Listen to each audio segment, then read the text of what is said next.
Unit 8ന്റെ continuation ആണ് കേട്ടോ discuss ചെയ്യണം. Will discuss vectors. നമ്മൾ ലീനിയർ പ്രോഗ്രാമിംഗ് കഴിഞ്ഞു. ഇനി നമ്മൾ ഡിസ്കസ് ചെയ്യാൻ പോകുന്നത് വെക്ടേഴ്സ് ആണ്. വെക്ടേഴ്സിൽ ഒരു മിസലേനിയസ് ക്വസ്റ്റ്യൻസ് ആണ് ഡിസ്കസ് ചെയ്യുന്നത്. വെക്ടേഴ്സിലെ പ്രിലിമിനറി ആയിട്ടുള്ള കാര്യങ്ങൾ നിങ്ങൾക്ക് അറിയാമെന്നുള്ളത്. What is a vector, what is a zero vector, what is a like vector, എന്താണ് എപ്പോഴാണ് രണ്ട് ലൈക്ക് വെക്ടേഴ്സ് പാരലൽ ആവുക ഒക്കെ അറിയണം എന്നാണ് വെപ്പ്. നമുക്ക് എന്തായാലും ക്വസ്റ്റ്യൻ പറയുമ്പം അത് ഡിസ്കസ് ചെയ്യാം. ഇതാണ് ആദ്യത്തെ ചോദ്യം. In the following figure A B C D E F കണ്ടോ, A B C D E F regular hexagon ആണ്. Regular hexagon. എ ബി എന്നുള്ള വെക്ടർ എ ആണ്, ബി സി എന്നുള്ള വെക്ടർ ബി ആണ്. അപ്പോൾ അങ്ങനെയാണെങ്കിൽ എല്ലാ വെക്ടേഴ്സും കാണാൻ പറ്റുന്നതാണ്. You can find all the other remaining vectors. എല്ലാ വെക്ടേഴ്സും കാണാൻ പറ്റുന്നതാണ്. You can find the remaining vectors.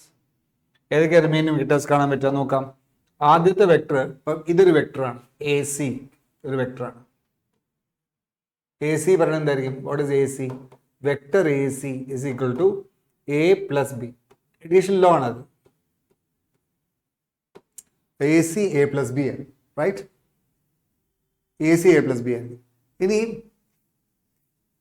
ഈ വെക്ടർ നോക്കൂ, ഇത് എ പ്ലസ് ബി ആണ്. നോക്കൂ, ഇ ഡി എന്നുള്ള വെക്ടർ നോക്കൂ, എ ബി എന്നുള്ള വെക്ടർ എ ആണ്, ബട്ട് ഇ ഡി എന്നുള്ള വെക്ടറും എ ആയിരിക്കും. ഇ ഡി എന്നുള്ള വെക്ടറും എ ആയിരിക്കും.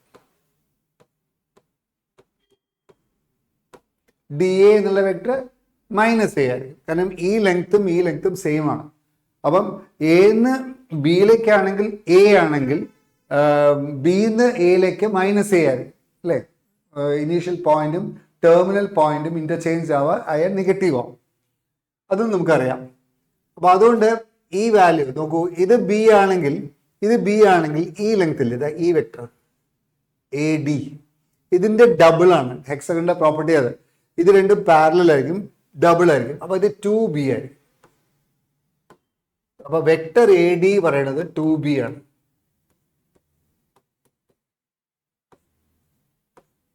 അപ്പോൾ വെക്ടർ എ ഡി 2b ആണെങ്കിൽ സി ഡി കണ്ടുപിടിക്കാൻ പറ്റും. നമ്മളോട് ചോദിച്ച സി ഡി ആണ്. അപ്പോൾ എ സിയും സി ഡിയും കൂടി കൂടിയാൽ എന്താ? എഡീഷണൽ ലോ പ്രകാരം എ ഡി ആണ്. അപ്പൊ അങ്ങനെ എല്ലാം കിട്ടി നമുക്ക്. എന്താണ്? A C plus vector A C plus vector C D.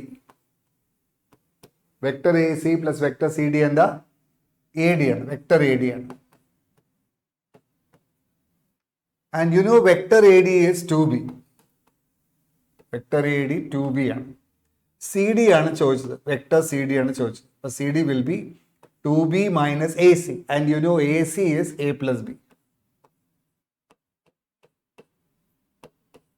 What is vector CD? 2b minus B is B minus A. So vector CD is B minus A. Option C is the answer. Actually, ഇതിൽ നിന്ന് എല്ലാ സൈഡ്സും ഡയഗണൽസിൻ്റെയും vectors കണ്ടുപിടിക്കാൻ പറ്റും. കാരണം ഇതെന്താണോ അതിൻ്റെ നേരെ വിപരീതമായിരിക്കും ഇത് F A. ഇതെന്താണോ നേരെ വിപരീതമായിരിക്കും ഇത്. ഇതിൻ്റെ ഡബിൾ ആയിരിക്കും ഇത്. അപ്പോൾ ഈ വെക്ടർ തന്നെയാണ് എഫ് എ, എഫ് ഇ. അപ്പം അങ്ങനെ എല്ലാം കണ്ടുപിടിക്കാൻ പറ്റും. അപ്പോൾ അങ്ങനെ ഒരു ഹെക്സഗണിൽ എത്ര വെക്ടേഴ്സ് കണ്ടുപിടിക്കാൻ പറ്റും? ഒരു ഹെക്സഗണിൽ 62 ലൈൻസ് ഉണ്ടാവും മൊത്തം. അപ്പോൾ 62 പറഞ്ഞാൽ 6 × 5 / 1 × 2 15 ലൈൻസ് ഉണ്ടാവും. അപ്പോൾ അങ്ങോട്ടും ഇങ്ങോട്ടും എടുക്കുമ്പോൾ 2 വെക്ടേഴ്സ് അല്ലേ? അപ്പോൾ 30 വെക്ടേഴ്സ് ഉണ്ടാവും. അപ്പോൾ 30 വെക്ടേഴ്സിൽ ഏത് ചോദ്യം ചോദിച്ചാലും ഏതെങ്കിലും 2 അഡ്ജസൻറ്റ് വെക്ടേഴ്സ് തന്നാൽ ഈ 30 വെക്ടേഴ്സിലെ ബാക്കി 28 വെക്ടേഴ്സ് നമുക്ക് കണ്ടുപിടിക്കാൻ പറ്റുന്നതാണ്. അതാണ് ആ ക്വസ്റ്റിൻ്റെ പിടുത്തം. Okay, that's very important. അപ്പോൾ അതാണ് ആദ്യത്തെ ചോദ്യം. ഓക്കെ.